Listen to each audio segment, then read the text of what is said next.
یقیناً Peoples party ہم ناراض تو ہے ان ساری چیزوں کو، لیکن اس جمہوریت کی لنگڑی لوئی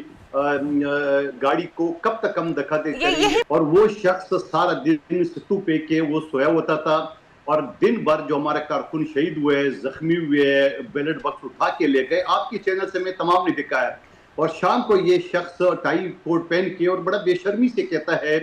کہ الیکشن بڑا شفاف ہوگا اور پرامن ہوا۔ مجھے یہ بتائیے گا، کل مولانا فضل الرحمان صاحب کی رہائش گاہ پر ایک اہم بیٹھک ہوتی ہے جس میں ہم دیکھتے ہیں علامہ راجہ ناصر عباس صاحب، محمود خان اچکزئی صاحب، پاکستان تحریک انصاف اور دیگر اور جو متحدہ اپوزیشن کی جماعتیں ہیں وہ اپنا حصہ ڈالنے کے لیے ہمیں وہاں پر نظر آتی ہیں، جمہوریت کی بقا کے لیے، عوامی فلاح و بہبود کے لیے۔ ایسے میں ہر ذہن میں یہی سوال ہے کہ تحفظات تو کہیں نہ کہیں پاکستان پیپلز پارٹی کو بھی ہیں، لیکن کیا اس اپوزیشن الائنس میں آنے والے دنوں میں پاکستان پیپلز پارٹی بھی شامل ہونے جا رہی ہے؟ قادر مندوخیل صاحب جی بہت شکریہ۔ فی الحال تو ایسا پارٹی نے کوئی فیصلہ نہیں کیا، لیکن حکومت کے کرتوت تو یہ بتا رہی ہے، بلکہ ہمیں دھکیل رہی ہے اپوزیشن کی طرف۔ مجھے تو ایسا لگ رہا ہے اگر آپ 2024 کا الیکشن دیکھیں، فارم 47 کا، پھر آپ جی بی کا الیکشن دیکھیں، غنڈہ گردی، بدماشی سی سی ڈی کے ذریعے، اور ایک جا کے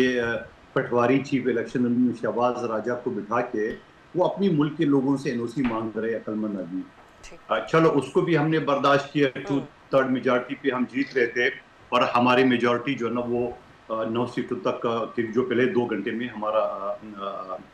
ریزلٹ آ رہا تھا، اور 7-8 دن اس کو پرولونگ کر کے جب بلاول صاحب نے پریس کانفرنس کی ہے، پھر بھی وہ جو 4 آزاد امیدواران تھے وہ ہماری طرف موڑنے کے بجائے، یا جو ہماری بات ہو چکی تھی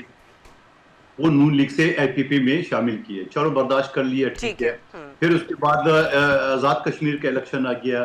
پھر ایک الیکشن کو 3 مرحلوں میں کیا، تو 3 مرحلے سے وہ 6 مرحلے پہ چلا گیا،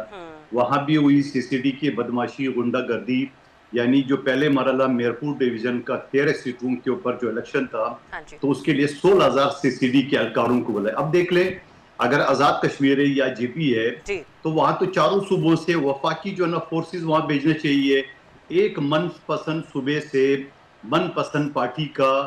فورسز بلانا، جو کہ وہاں 2,2200 سے زیادہ لوگوں کو قتل کر چکی ہے، اور ایک معصوم بچی یہاں 9 سال کی گولیوں سے چلنی کر دی ہے، 3 جوان بھائیوں بھکتیوں کو قتل کر چکے ہیں، اور یہ میں نہیں کہہ رہا ہوں، یہ الجزیرہ کا، ہیومن رائٹس کمیشن کا اور بہت سارے اداروں کا رپورٹ ہے۔ ٹھیک ہے، تو آپ یہ بتائیں کہ پھر ہمارے 2 کارکن شہید ہوئے ہیں، 3 زخمی ہوئے ہیں، صدر آزاد کشمیر کے اوپر یہ FIR کٹ گئی ہے، اور ہم بے بس تانے تو ہمیں مل رہے کہ جو نادان لوگ ہیں جن کو قانون آئین کا نہیں پتا، وہ یہ کہتے ہیں آپ کی حکومت ہے وہاں پہ، ان کو یہ نہیں پتا ہے جب الیکشن شیڈول اناؤنس ہو جاتا ہے تو نگران حکومت ہو یا آزاد کشمیر جیسی حکومت ہو، ان کے سارے اختیارات ختم ہو جاتے ہیں اور وہ چیف الیکشن کمشنر کے پاس ہوتا ہے۔ تو ان ساری باتوں کا یقیناً پیپلز پارٹی ہم ناراض تو ہے ان ساری چیزوں کو، لیکن اس جمہوریت کی لنگڑی لوئی گاڑی کو کب تک ہم دکھاتے چلیں گے؟ یہی میرا سوال ہے، یہ بوجھ کب تک اٹھاتی رہے گی پاکستان پیپلز پارٹی؟ قادر مندوخیل صاحب، کیونکہ تحفظات آئے دن بہت زیادہ بڑھتے چلے جا رہے ہیں، چاہے وہ ٹی وی ٹاک شوز کی صورت میں ہو، پریس کانفرنسز کی صورت میں ہو، اور جلد ہی جو ہے نا ہمیں آزاد کشمیر میں مسلم لیگ نون کی حکومت بھی بنتی ہوئی نظر آئے گی، وزیر اعظم بھی بنتا ہوا حلف لیتا ہوا نظر آئے گا، تو اس کے بعد کیا آپ لوگ خاموشی سے بیٹھ جائیں گے؟ جب جی بی کا الیکشن ہوا تو پھر بھی ہم نے کہا ہو سکتا ہے کوئی پٹواری ہوگا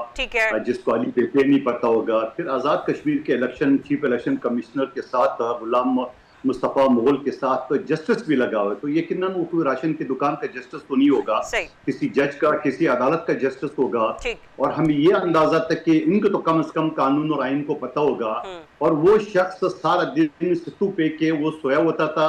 اور دن بھر جو ہمارے کارکن شہید ہوئے، زخمی ہوئے، بیلٹ باکس اٹھا کے لے گئے، آپ کی چینل سے میں تمام نے دکھایا، اور شام کو یہ شخص ٹائی کوٹ پہن کے اور بڑا بے شرمی سے کہتا ہے کہ الیکشن بڑا شفاف ہوگا اور پرامن ہوا۔